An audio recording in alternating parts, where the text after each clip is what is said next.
अस्सलामुअलैकुम स्टूडेंट्स, उम्मीद करता हूँ आप लोग खैरियत से होंगे। तो आज जो है वो द वॉइस ऑफ गॉड के क्वेश्चन एंड आंसर शेयर करूँगा। अच्छा, और इसे एक्सप्लेन भी कर दूँगा। अच्छा, यहाँ पर ये बात बता दूँ कि ये जो पोयम है या ये जो चीज़ है वो बहुत ही ज़्यादा इम्पॉर्टेंट है और इससे एक क्वेश्चन तो ज़रूर आता है पेपर में। बहुत आसान क्वेश्चन आंसर्स हैं, टू द पॉइंट हैं, डिटेल है और जितना बोर्ड में लिखना है उतने ही है। तो इसको लिख लीजिएगा अपने पास, स्क्रीनशॉट्स ले लीजिएगा। साइड में पूरा का पूरा पेज चल रहा है तो ये नोट्स से लिया गया ही पेज है। तो अगर आप नोट्स लेते हैं तो इसी तरह के क्वेश्चन आंसर्स आपको वहाँ भी मिल जाएंगे। ठीक है, तो ये नोट्स बन रहे हैं हमारे इंग्लिश के, न्यू इंग्लिश बुक के, तो उसी में से ये क्वेश्चन आंसर मैं आपके साथ शेयर कर रहा हूँ। इसी तरह से पूरी बुक का सॉल्व भी मैं आपके साथ शेयर करके उसे एक्सप्लेन कर दूँगा।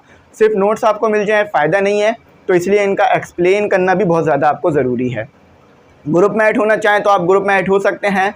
ग्रुप में ऐड होने की फ़ीस साल में एक बार देनी है। 1000 रुपीज़ इसकी हमने फ़ीस रखी है, जिसमें आपको तमाम नोट्स फ्री मिल जाएंगे और guest paper, model paper, books, lectures, तमाम चीज़ें फ्री मिलेंगी। बस साल में एक बार देनी है आपको इसकी फ़ीस 1000 रुपीज़।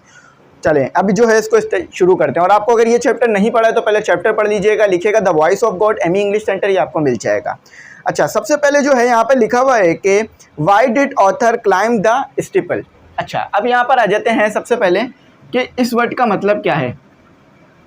स्टीपल, इसका मतलब होता है मीनार।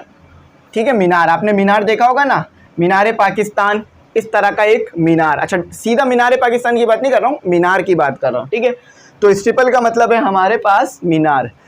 अच्छा, अब यहाँ पर आ जाते हैं ऑथर चढ़ा क्यों था मीनार पर, यानी ऐसी क्या वजह थी। देखें, अगर कोई भी इंसान कोई काम कर रहा है तो कुछ वजह होगी ना करने की। अब मैं आपको पढ़ा रहा हूँ तो इसकी कोई वजह है, जब भी पढ़ा रहा हूँ, वरना तो मैं आपको नहीं पढ़ाता। तो ऑथर जो है वो चढ़ा मीनार के ऊपर, इसकी क्या वजह है ये आपने यहाँ पर बताना है। ठीक है, तो चलें इसको देख लेते हैं और इसका जवाब देख लेते हैं। अच्छा, वैसे अगर आपने चैप्टर पढ़ रखा है तो जवाब आपको इसका आ गया है। ठीक है, आप जो सोच रहे हैं बिल्कुल वही जवाब है। लेकिन अगर नहीं पढ़ा है चैप्टर तो एक बार देख लीजिएगा। 10 से 15 मिनट का चैप्टर है, 10 मिनट का, आई थिंक 11 मिनट का था। तो लिखिएगा ME English centre the voice of God, chapter मिल जाएगा पूरा का पूरा, और उसको डिटेल एक्सप्लेन कर दिया। तो इसका जवाब है the author climb the steeple in a hope to hear the graceful voice of God.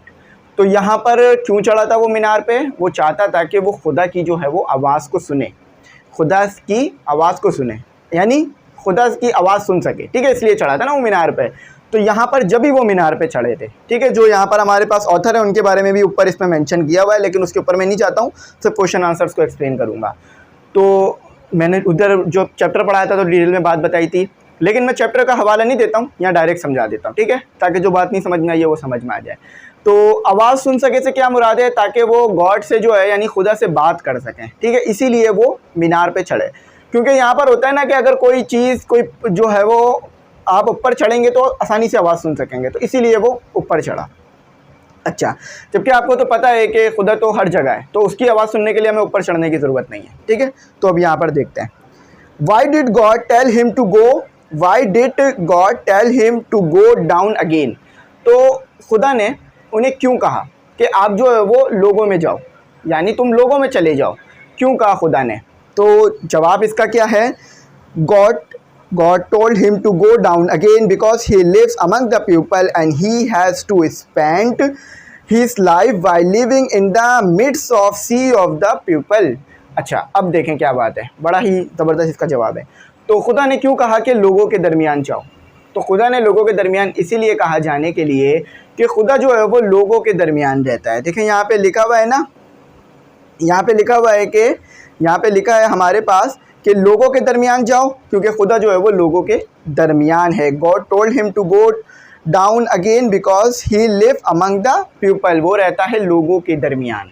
यानी अब इससे क्या मुराद है, अब इससे देखिए मैंने उधर भी समझा दी थी ये बात, इसको समझाना ज़रूरी है वरना तो बच्चा नहीं समझ सकता कि क्या बात हो रही है। ठीक है, इससे ये मुराद है कि लोगों के दरमियान रहने से ये मुराद है कि आप जो है ना लोगों की खिदमत करो, लोगों के लिए आसानियाँ पहुँचाओ, लोगों के लिए जो है वो मेहनत करो और लोगों को किसी भी तरह का नुकसान ना पहुंचने दो। और अगर खुदा न खास्ता किसी को किसी की वजह से नुकसान पहुंच गया तो आप उसके लिए आसानी कर दो। फॉर एग्जांपल, एक पर्सन है हमारे पास, यहाँ पे बनाता हूँ, ये एक मैन है। ठीक है, ये आदमी बुरा है, ठीक है, इसलिए मैं इसके ऊपर क्रॉस का साइन, और ये आदमी अच्छा है, लेकिन ये जो है इस आदमी का दोस्त है। ठीक है, ये जो है इस आदमी का दोस्त है। ठीक है, ये समझाने के लिए बात कर रहा हूँ। तो इस आदमी ने इस आदमी के पैसे को दबा लिया, इसके 10 लाख रुपए। ठीक ठीक है, 10 लाख रुपए जो है वो दबा लिए, ठीक है, 1 मिलियन दबा लिए। अब ये आदमी परेशानी में आ गया, मुश्किलात में आ गया है कि इसके पास, बेचारे के पास पैसे नहीं है, क्योंकि इसके तो पैसे ये बंदा दबा चुका है। अब आप हो तीसरे बंदे, ठीक है, आप इन दोनों बंदे को जानते हैं और आपको पता है कि कौन गलत है कौन सही, तो आप जो है वो इस बंदे को पैसे वापस दिलवा देते हो। तो आपने क्या किया, इस बंदे की मदद की। आपने क्या किया, इस बंदे की मदद की। तो यहाँ पर आपने इसकी मदद की, तो जो आपने इसकी मदद की वो अल्लाह ताला आपको देख रहा है। आप उसका अजर आपको दुनिया में भी मिलेगा और मरने के बाद भी मिलेगा। अब यहाँ पर आपने इसका उलट करा, आपने इसको पैसे दिलवाने के बजाय आपने क्या किया, आपने बोला कि भाई मैं तुम्हारे साथ हो जाता हूँ, हम इसको झूठा साबित कर देते हैं, जिस बंदे के पैसे थे तुम जो है ना मुझे इस 10 लाख में से 2 लाख रुपए दे दो, 8 लाख तुम रख लो, 2 लाख मुझे दे दो, ठीक है, ताकि मैं अपनी ज़ुबान बंद रखूँ। तो आपने ये किया, तो आपने इस बंदे के साथ अब गलत किया। तो इस सिचुएशन में भी क्या है, खुदा आपको देख रहा है। अब इसकी आपको सज़ा मिलेगी, चाहे वो मरने के बाद मिले या दुनिया में। अगर दुनिया में मिल जाए तो बहुत सस्ते में छूट जाता है इंसान, लेकिन अगर मरने के बाद सज़ा मिले तो वो बहुत ही ज़्यादा कड़ी और मुश्किल होती है। तो यहाँ पर ये मैंने इसको बताया, ठीक है। तो लोगों के दरमियान खुदा रहता है, तो इससे मुराद ये है कि आप उनके लिए आसानियाँ पैदा करें, उनकी मुश्किलात को दूर करें और जो हो सके आपसे जो बन सके उसको उनके लिए करें। अच्छा, अब आखिरी सवाल, 3 है, ज़्यादा सवाल नहीं है इसमें, ठीक है। आखिरी सवाल क्या है, से in your own words what you think in the message of this poem, ठीक है। तो ये सवाल का जवाब अपनी तरफ से भी लिख सकते हैं। अगर आपने मेरी बात को समझ लिया है, पोएम को अच्छी तरीके से पढ़ लिया है, आपको लगता है कि आप और अच्छा जवाब लिख सकते हैं इसका, तो आप अपने पास से भी लिख सकते हैं। ऐसा नहीं है कि आपने लिख लिया तो मैं काट दूंगा या आपका टीचर काट देगा, ठीक है। तो आप इसको जो है अपने पास से भी लिख सकते हैं। तो आपने अपने ओन वर्ड्स में लिखना है कि इस पोएम में क्या मैसेज था, इस पोएम में मैसेज क्या था, तो ये आपने इसमें बताना है। वैसे तो 3-4 लाइन की पोएम है, लेकिन है बहुत ज़्यादा वसी मायने वाली, ठीक है।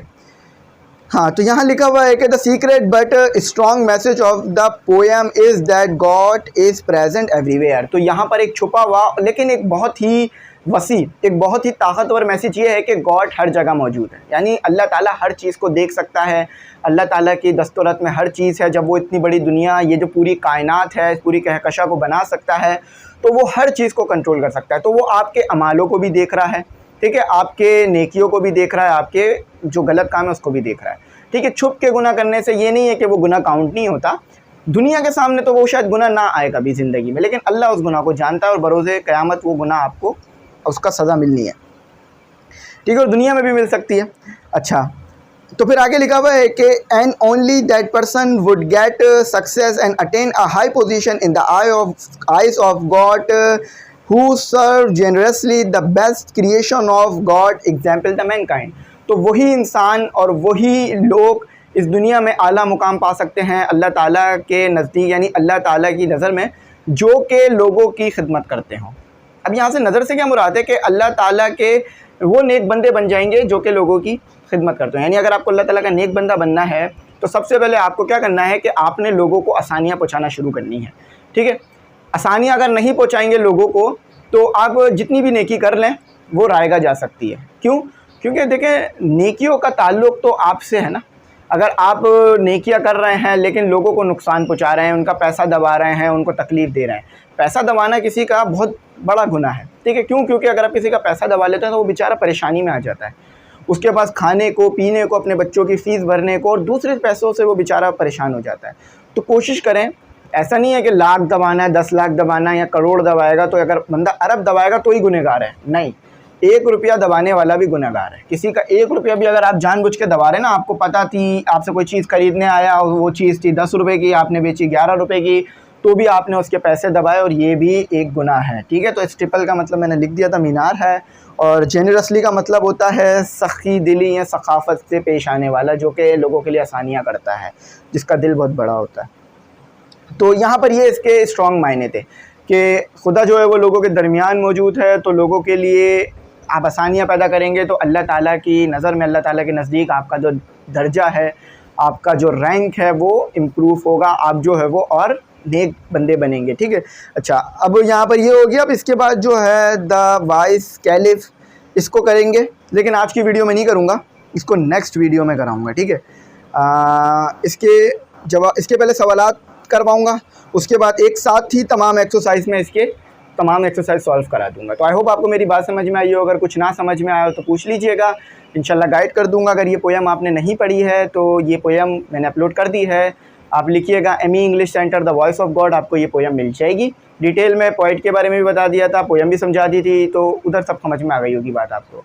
तो एक अच्छी गाइडेंस आपके लिए काफ़ी ज़्यादा आसानियाँ पैदा कर देती है और ख़ास तौर में पढ़ाई में आपका दिल लगा देती है। तो अब आपसे कोई भी ये पोएम पूछेगा ना किस रिलेटेड है, तो आप इंशाल्लाह ये सवालों के जवाब भी दे सकेंगे और उसको बता भी सकेंगे। तो ये ज़्यादा बेहतर है कि रट लिया जाए या रट्टे लगा लिए जाए। तो आई थिंक मैंने आपको तमाम चीज़ें एक्सप्लेन कर दी हैं, कुछ रह तो नहीं गया, तो कुछ यहाँ नहीं रह गया। तो मैंने ग्रुप का बता दिया था, नोट्स इंशाल्लाह बन जाएंगे तो मैं प्रोवाइड कर दूँगा। Thanks for watching. अल्लाह हाफिज़। अपनी कीमती दुआ में ज़रूर याद रखिए।